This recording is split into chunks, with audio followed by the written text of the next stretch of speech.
1&amp Drunk Blokes present The Good, the Great and the Logan X's The Dark Knight Returns Part 1 and 2 and Who the Flaming Hell is Kylie.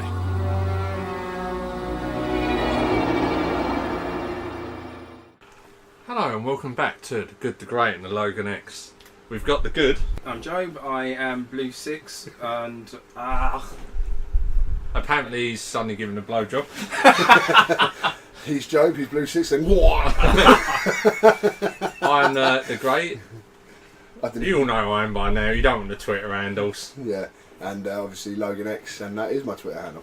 And we're going to talk about The Dark Knight Returns Part 1 and 2.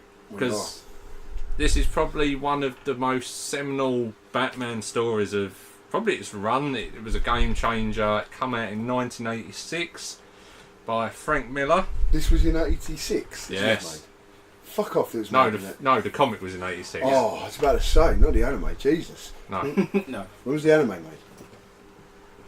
2011 and 2012, because it was released in two parts. I hope so, and I didn't just stump Dan for a little bit. Now, get back in your corner. This is based on Frank Miller's Dark Knight. Scott would have loved that if he was here. Who? Smurf Rider. Little guy. I said, doesn't Kylie keep messaging me, asking me about her brother Scott? Oh, I don't know, I'll figure that out some other time. Yeah, we'll get back to that. It's not important. So, The Dark Knight Returns, Frank Miller's seminal work of 1986. You don't really have to really give a synopsis for this. This is Batman at 55, 10 years out of the game. It's not like in the way Gotham has started to backslide. Mm-hmm. And it feels the urge to come out of retirement after a certain set of events. And this is a literal page for page to the screen adaptation. Like, I could give you the comic facts. This is just one big comic fact. This whole This is literally comic to screen. Yeah, they've literally took out maybe 10 panels from the whole comic. Yeah. And maybe added 3 or 4. I don't know about you, Dan, but I fucking loved, and I really enjoyed part 1. The next part is where I just fell in love with this film. Yeah. But even this, to me, this was just pure Batman. Yeah. This was. People have always asked Balls for a to the darker wall. Batman. They always asked for it, and You got it. between us, the Zack Snyder version went a bit too far. And this for me, this is a balance of what you expect from a darker Dark Knight Returns. Yeah. Yeah, I mean, if like you say, the part 2, I mean, we're going to do it all. I mean, it's pretty much one film anyway. It's a You continuation. can buy it as a deluxe version as one film. Oh, really? Okay. Yeah. Okay. Well, I mean, like, if you look at it as one whole film, the second half of this film, part 2, is basically what BVS should have been. But that's only because you picked up on, obviously, the shit version that we've recently seen. Well, the way they announced it at Comic-Con a couple of years ago was to quote Batman's line to Superman. Yeah. That's how it was announced. So it shows they were heavily leaning on that. Well, what did he say? What, you've got the same mum's name as me? What did he say? Batman was walking down the street and was saying something about Martha, and Batman went, "What, you too?" No, he went. Superman went, "You too?" You're beginning to get the idea, Clark. We could have changed the world. Now look at us. I've become a political liability, and you're a joke. I want you to remember, Clark, in all your years to come, in your most private moments, I want you to remember my hand at your throat. I want you to remember the one man who beat you. See, that was a line said at Comic-Con. Now, and this is exactly it, right? That pretty much sets the scene for where this film goes. But I mean, part 1, him coming back out, the struggle, like that. I mean, the first half of the film deals with the struggle that he's going through by not being Batman. Yeah. Because he's like, I could deal with this shit. That's basically long and short of it. That is Bruce Wayne sitting there going, I could deal with this shit. Like, but he still blames himself for what happened to Robin, which they kind of hint at. They hint at, but they don't actually ever go into. If you read The Dark Knight Strikes Again, which is the terrible sequel, it does. Don't read it. Don't read it. No, it's awful. Okay, right, fair enough. Yeah, I've got the other graphic novel. I'm covered for that. Is it almost like Zack Snyder got hold of it? No. This is the very best of Frank Miller, bar one part in this that bugs me. Dark Knight Strikes Again is the very worst of Frank Miller. We'll touch upon that a different day. At a darker time. Very dark times. The brief storyline. 4 it is. I thought I'd done it at the start. I believe so. Yeah. Oh yeah, you did. Yeah. We can we won't this is edit that, also probably. No, the you comic, sorry. and this is the first time. Well, both in the comic, it's the first female Robin we see, Yeah. and the first female Robin on screen as well. Now, Is it really? yes, And it's Kerry Kelly. Kelly. That's the one. I know it's sort of right. Yeah, yeah. There is another female Robin in the Batman timeline, and that is Stephanie Brown. Wasn't she originally Spoiler? Yes, she's Originally? been Spoiler and Robin. Mm. Oh, fair enough. Like I say, this first bit, him coming back, it was the. I enjoyed obviously the fight with him within himself about coming back, and then when he did, he come back like properly. Yeah. That was it. Was But it they was show this full. is an older Batman. Yeah. I mean, he's a lot more cynical. Even in the way he's Batman, like Yeah. you notice the costume is a very big thing that he has the yellow bat symbol on. Yeah. And in the comics, Batman wears a yellow symbol at the start Yeah. to draw shots away from his head where he's not into his groove as much. So it gives him a target down there. So you notice it change later on in the film. He wears a different costume, so it shows he's still a bit unsure of himself because he's wearing his older costume, which I really like both in the comics and this. Fucking massive bloke. Yeah. Jesus Proper Christ. beefy.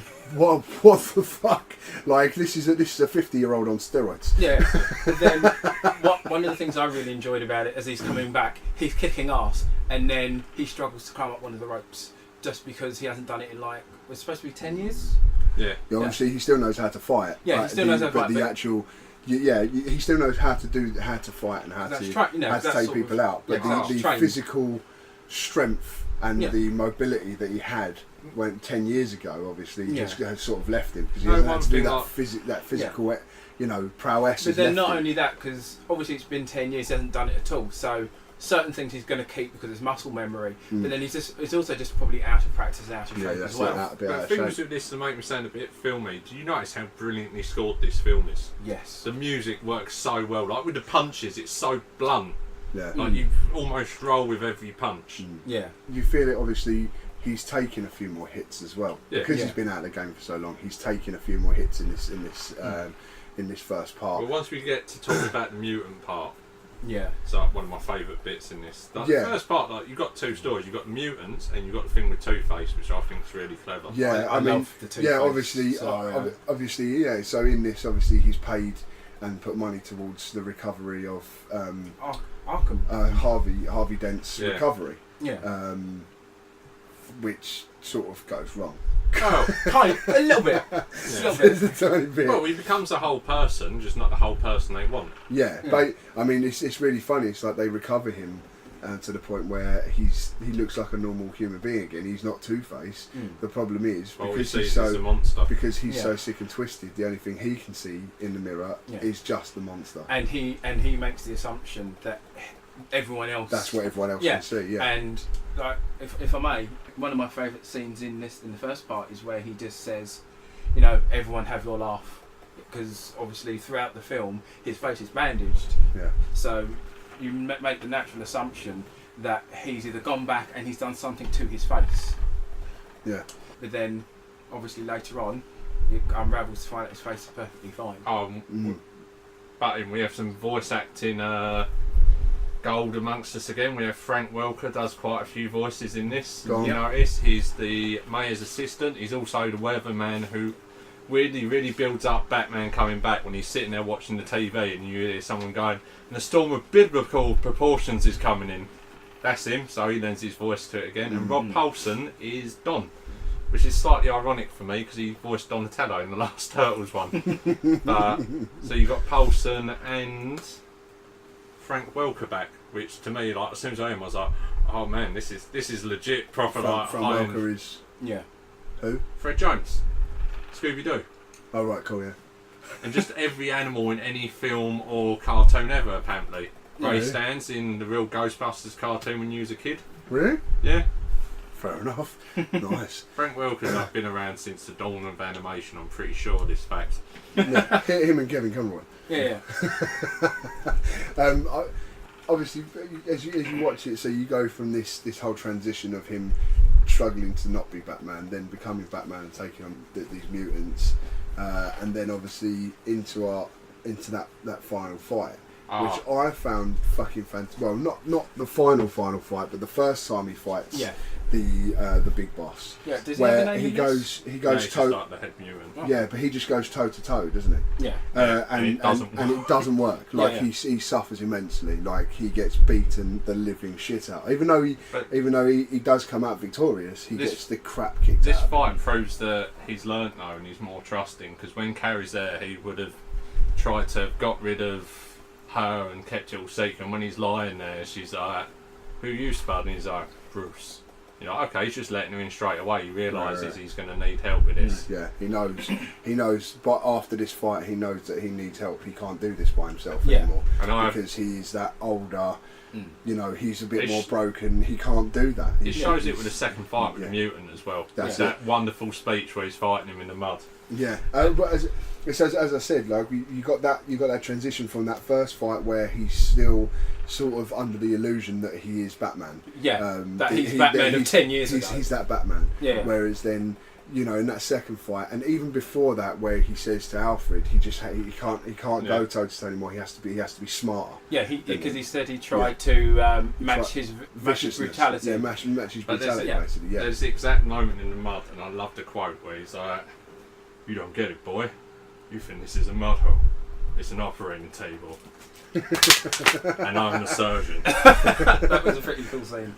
I love that part. It just proves how much wise he is, and it's just brutal what he does to him. Then, yeah, it's all about showing that he is still the Batman. Like, you know what I mean? But he's just had to change the way he is Batman. He's had to change this transition from being able to do the toe to toe stuff to now having to do using his head a lot more, even though he always uses it because he's been this masterful detective.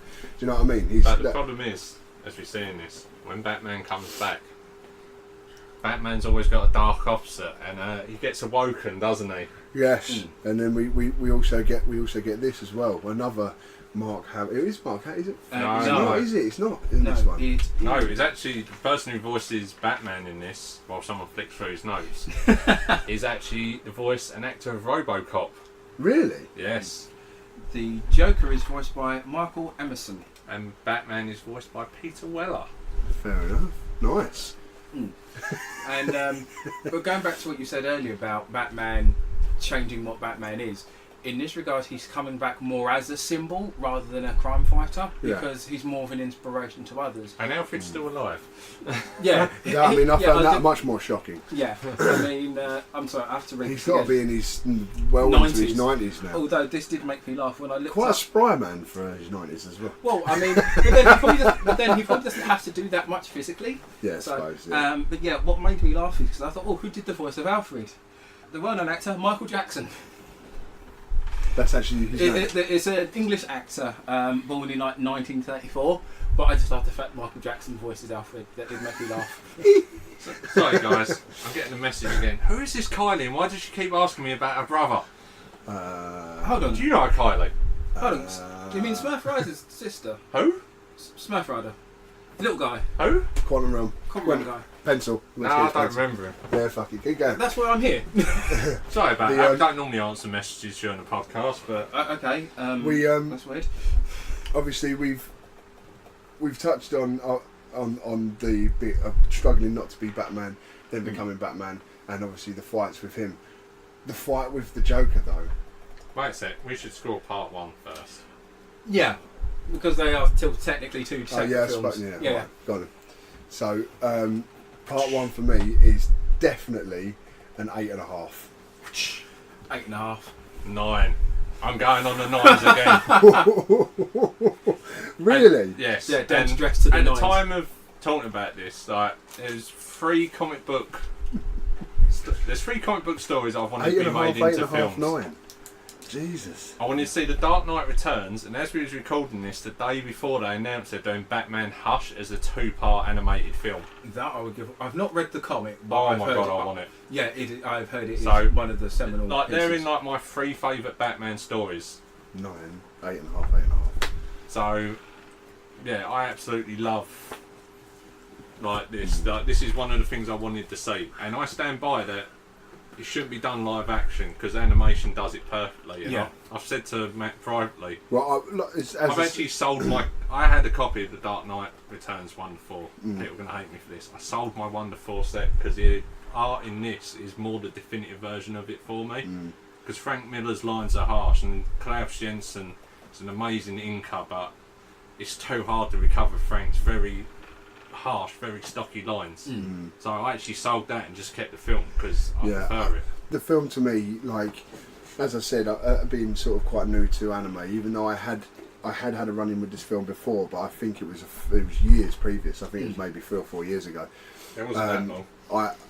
Was it not? It might be 3 actually. Yeah, that's what I mean. It was at least 3 years ago. I know I enjoyed it, but going back and watching it alongside the 2 previous films we talked about, I've got a whole new love for like the animated DC world because it's just brilliant. What they're able to portray in this part 1 was fantastic.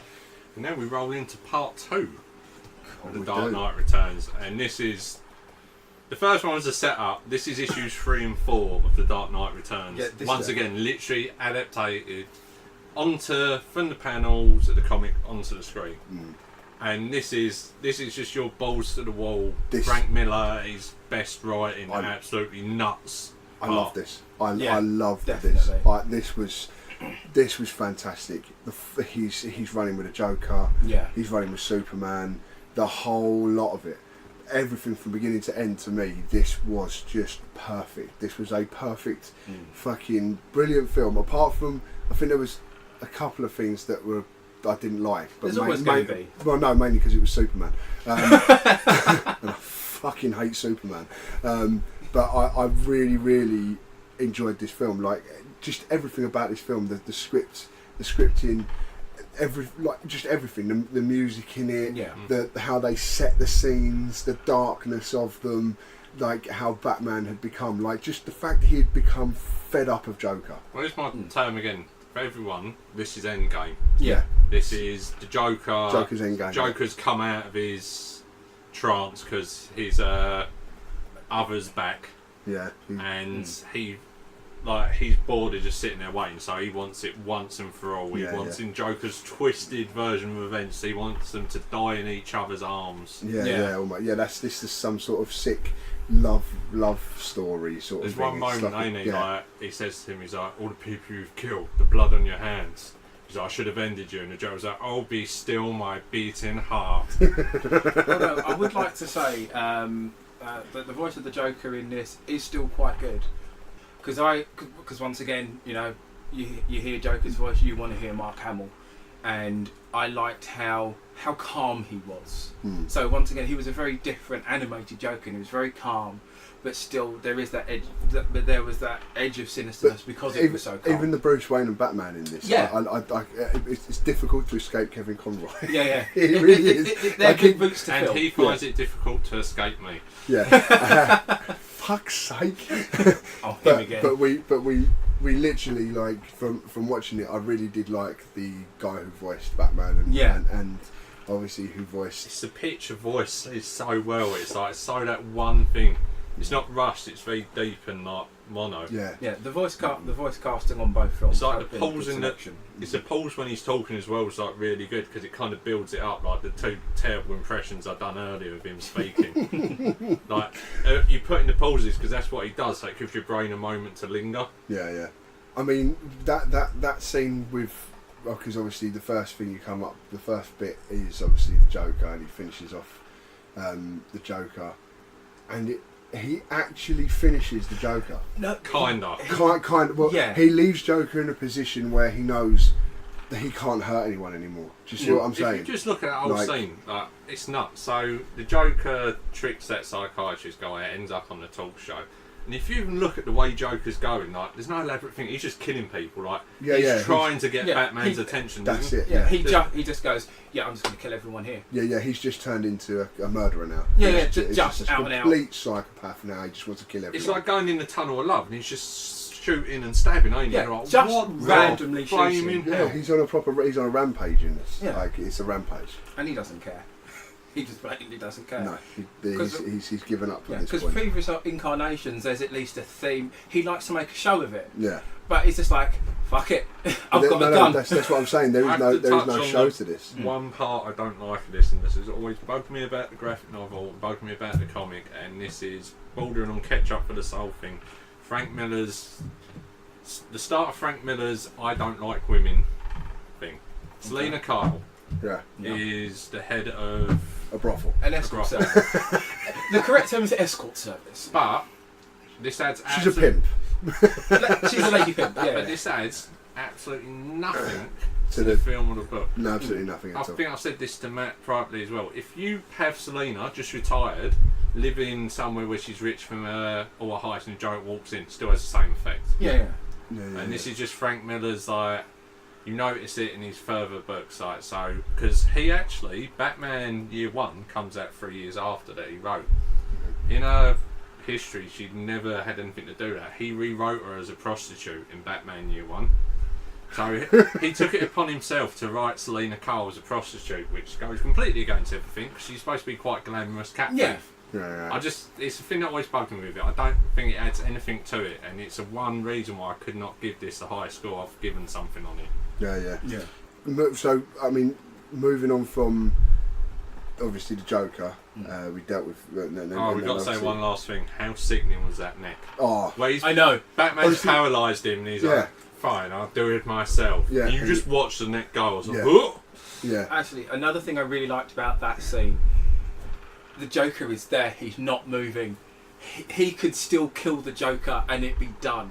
And even then, he can't do it. That's it, that's the one. I still love that. But the effigy of the burning Joker. Because obviously the Batman's not supposed to kill anyone or use guns and stuff like that. Yeah, and it is still that thing where, as you said, yes, the Joker doesn't kill, the Batman doesn't kill. Or use guns. Yeah, or use guns. But it's still got that bit... But it's still got that bit where... Actually, it gets that gun bit in a minute. But it gets that bit where everyone keeps saying the only person that Batman's ever going to kill is the Joker. And even then, at his most... the Batman's miserable. He wants it all done. Batman's dying. This is his final chance. He's been stabbed in the stomach still, 8 times. Yet still does not kill him. Yeah. And I love that. And I also love the fact that after... Yeah, how many times has he stabbed him in the stomach? It's about 8. Yeah, he'd be dead. If he was a real because human, you he'd be literally see him do Alfred it. sums Like the stabs to the stomach. I love the summary. Like, ain't it? It's like, is he going to die? He's like, no, he's too stubborn to die. Although, going back to the gun bit, yes, once he doesn't kill the Joker, even though he should. Mm-hmm. And then he picks up the gun to fire the detonator, and he can't fire a gun because he's never done it, and I loved that because he doesn't use guns. He's never used a gun, so he wouldn't know how to shoot. He wouldn't learn to aim with a gun, and I love the fact he missed like 2-3 times. I'm going to correct both of you to it. Batman does know how to use a gun. It's in the first part of the film. He does a grapple with a rope across. He does know how to use guns. He chooses not to. That's fair enough. He chooses not to. Because when you watch that's how Batman's supposed to. There's a great thing in the live action Dark Knight when Bruce Wayne is walking to get changed into the costume, ain't he? And the guy pulls a gun and literally knocks him out and just takes it apart and keeps walking. Then we move on, obviously, to the final fight. To this. Yeah. I mean, he's fronted out first and foremost. Superman is told to go and front out Batman because basically by the President of America, Ronald Reagan, isn't it? I thought it was Nixon. No, I think it's supposed. Is it supposed to be like Ronald Reagan? I think it's supposed to be like a combination of the two. Isn't it? All I know is it's a really weird time to watch it because it's kind of like a parallel to President of America. You could see that line, couldn't you? It's going to be great. Couldn't take losing. There's just a nuke flying across the screen. Although obviously Superman in this, so they're also touching on what I love about this film and what I also hate is Superman. Because I can't stand Superman anyway. It's just a personal gripe of mine. It's too much of a goody two shoes. Some people love him. Some people. He's a Marmite superhero. But literally in this one, it's showing you how fucking gullible this bloke is. He's now basically completely under the control of the United States government. He's basically their toy, and they're telling him what to do, and he's doing it. And for America. Yeah, but because they can't deal with Batman. Yeah. They send Superman to sort of give him a warning, didn't they? Yeah. And it doesn't go down too well. I know it's like the kind of scene that I think his name was Smurf Ryder would love. When Batman sees Superman. yeah. Middle of the field with a horse and wearing white shirts. You got Superman standing there with his shirt undone down to the waist, and he's just got this golden, and this eagle lands on his arm, and he's like, and the hair. The hair. You haven't mentioned one arm, one leg up on a. That goddamn bit of hair through the whole film. It was so. I had to note that bit down because I saw that. And it's just like, my God, that is the cheesiest thing. You do know though, and I'm going to defend Superman. That scene, literally, I had to ring up Dan. I watched that scene and I was just like, I fucking hate Superman. and he went to me, what bit have you just watched? I was like, that fucking eagle landed on his arm. Like, and then Dan explained it to me. It's to symbolise him being like this all-American hero. Wanker. But this is like Frank. No, I'm going to defend Superman here. Yeah, okay. This is Frank Miller. Obviously, Batman needs a protagonist now. The Joker's gone for that final, for the third act. Yeah. So Frank Miller, up till a couple of years ago, openly does not like Superman. He's stated it a couple of times. Yeah. So he took all the best or worst qualities, depending how you look at it, and encompassed it in the all-American. Yeah. Thing. I mean, like, obviously nowadays through DC Rebirth, Superman's a lot more normal, and he isn't just the American values, and he's a dad in it as well. He's not the 50s hero. Yeah, this is like Frank Miller's. I'm purposely going to give you the polar opposite of what Batman is at this point. Yeah. Although one line I loved where he first squares off and he's saying, "Look, I've been sent to stop you.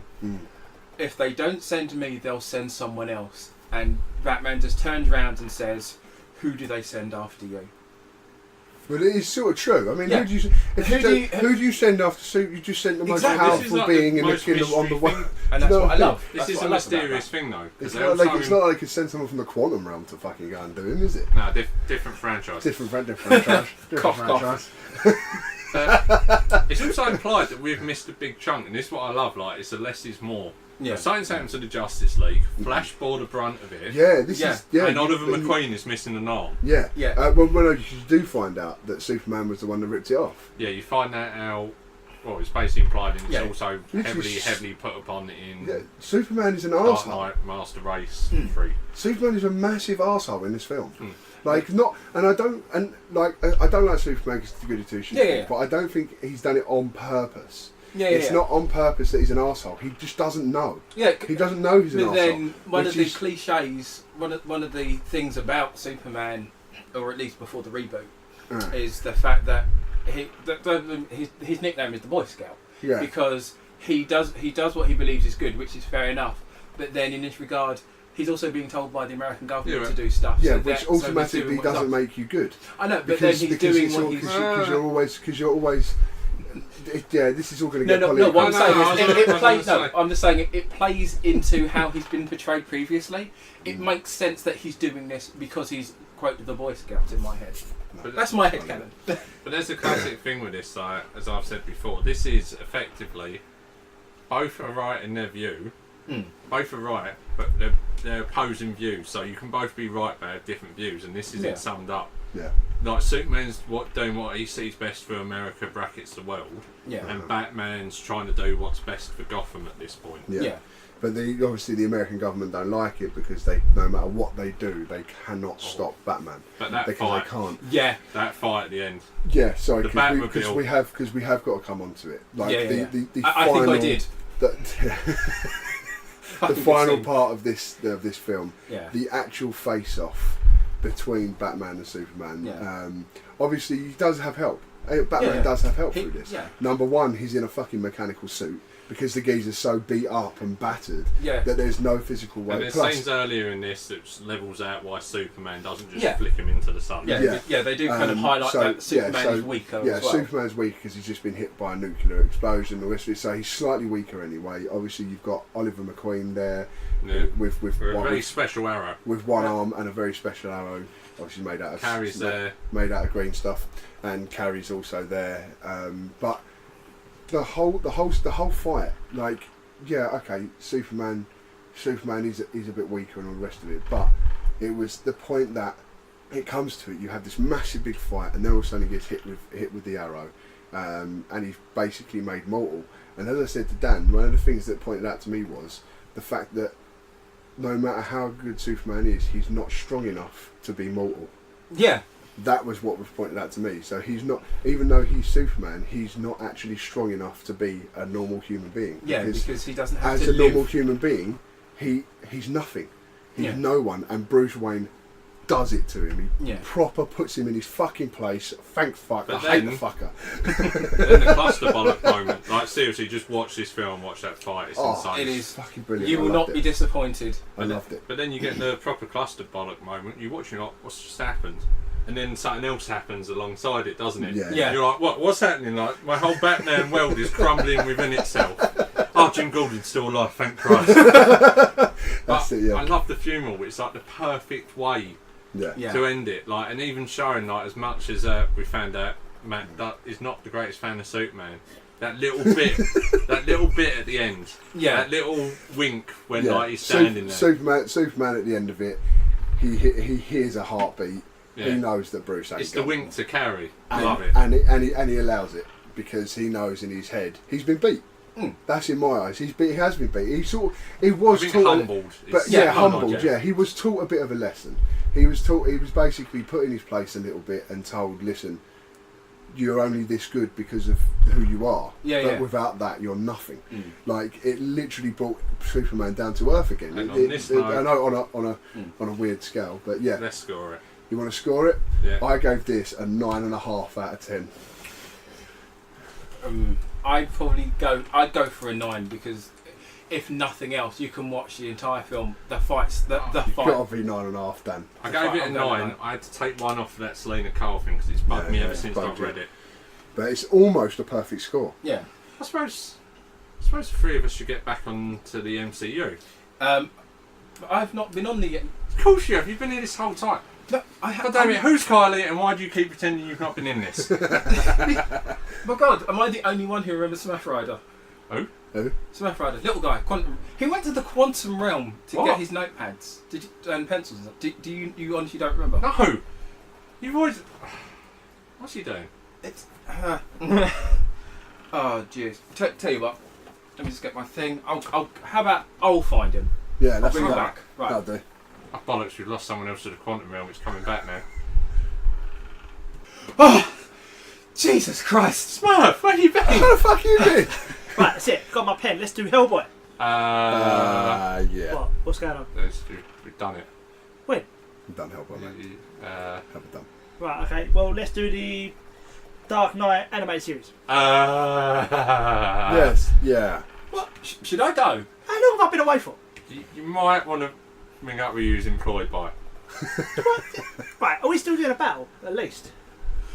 Yeah. Okay. Fuck it. Let's have a battle.